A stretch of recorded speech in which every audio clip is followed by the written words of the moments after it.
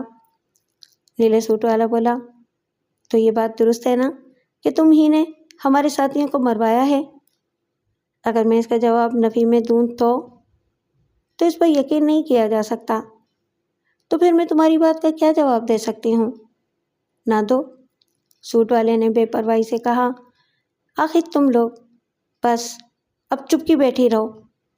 Suit والے نے اس کی بات کاٹ دی۔ نازیہ دراصل اسے باتوں میں الجھا کر اپنا ہاتھ آہستہ آہستہ سرکا کر کمر تک لے جانے میں کامیاب ہو چکی تھی۔ اپنا ہاتھ سامنے رکھو، سوٹ والا ڈپٹ کر بولا۔ کھجلی ہو رہی ہے، نازیہ کے منہ سے بے اختیار نکل گیا۔ سوٹ والا لوفرانہ انداز میں ہنسا۔ میں کھجا دیتا ہوں، اس نے اپنا بایاں ہاتھ نازیہ کی پشت پر پھیلاتے ہوئے پوچھا۔ کہاں کھجلی ہو رہی ہے؟ نازیہ کو یقین ہو گیا کہ اگرچہ وہ جیکٹ پہنے ہوئے تھی، لیکن ریوالور کا ابھار سوٹ والے کو محسوس ہو جاتا اور پھر اسے یقینی طور پر ریوالور سے ہاتھ دھونا پڑتا۔ نازیہ کو یہ احساس بھی ہو چکا تھا کہ ایاز نائک اس کا نہ جانے کیا حشر کروائے، لہٰذا وہ اپنی جان پر کھیل گئی۔ اس نے پوری قوت سے سوٹ والے کے پستول پر جھپٹا مارا۔ وہ پستول چھیننے میں تو کامیاب نہیں ہو سکی، لیکن پستول کی نال کا رخ نیچے ہو گیا۔ اس وقت نازیہ نے بڑی تیزی سے اپنا ہاتھ پشت پر لے جا کر اپنا ریوالور نکالا، مگر اسے کوئی فائدہ نہیں اٹھا سکی۔ سوٹ والے نے فوراً ہی اسے نشست پر گرا کر اس طرح دبوچ لیا تھا کہ وہ کسی طرح بھی اس کی گرفت سے نہیں نکل سکتی تھی۔ ڈرائیونگ کرنے والا شروع سے اب تک خاموش رہا تھا اور اب بھی خاموش رہا۔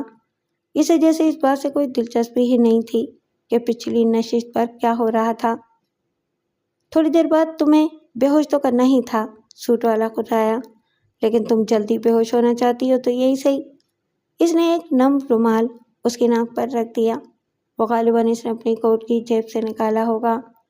اس رومال کی تیز بو نے نازیہ کا دماغ ناکارہ کر دیا اور اسے کسی بات کا احساس نہ رہا۔ پھر جب اسے ہوش آیا تو اس کے لیے اندازہ لگانا مشکل تھا کہ وہ کتنی دیر بے ہوش رہی تھی، لیکن وہ جس عالم میں تھی اس کے باعث اس سوال کی طرف اس کا دھیان بھی نہیں گیا۔ وہ کسی بستر پر لیٹی ہوئی تھی، اس کے دونوں ہاتھ دائیں بائیں پھیلے ہوئے تھے، دونوں کلائیوں میں آہنی کڑے تھے اور ان کڑوں سے منسلک زنجیریں نہ جانے کہاں باندھی گئی تھیں کہ وہ اپنا کوئی ہاتھ موڑ بھی نہیں سکتی تھی۔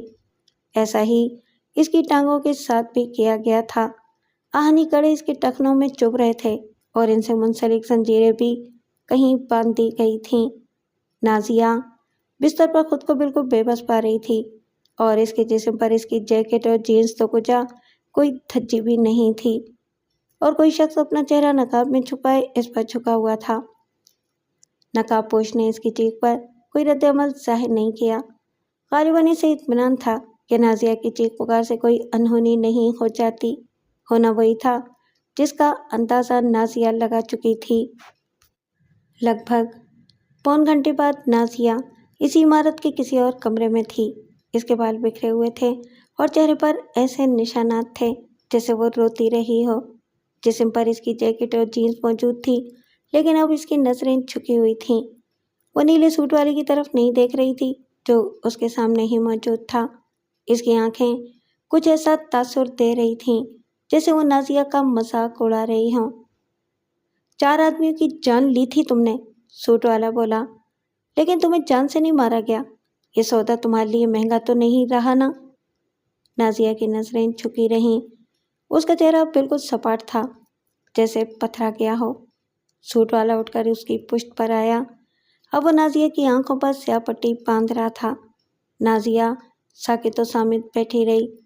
جو کچھ ہو چکا تھا، اس کے بعد اب جو کچھ بھی ہو جاتا، نازیہ کے لیے اس کی کوئی اہمیت نہیں تھی۔ یہ ضروری ہے، سوٹ والا بولا، یہاں سے باہر نکلتے وقت تمہیں یہ نظر نہیں آنا چاہیے کہ تم کس عمارت سے نکلی ہو۔ نازیہ اب بھی چپ رہی۔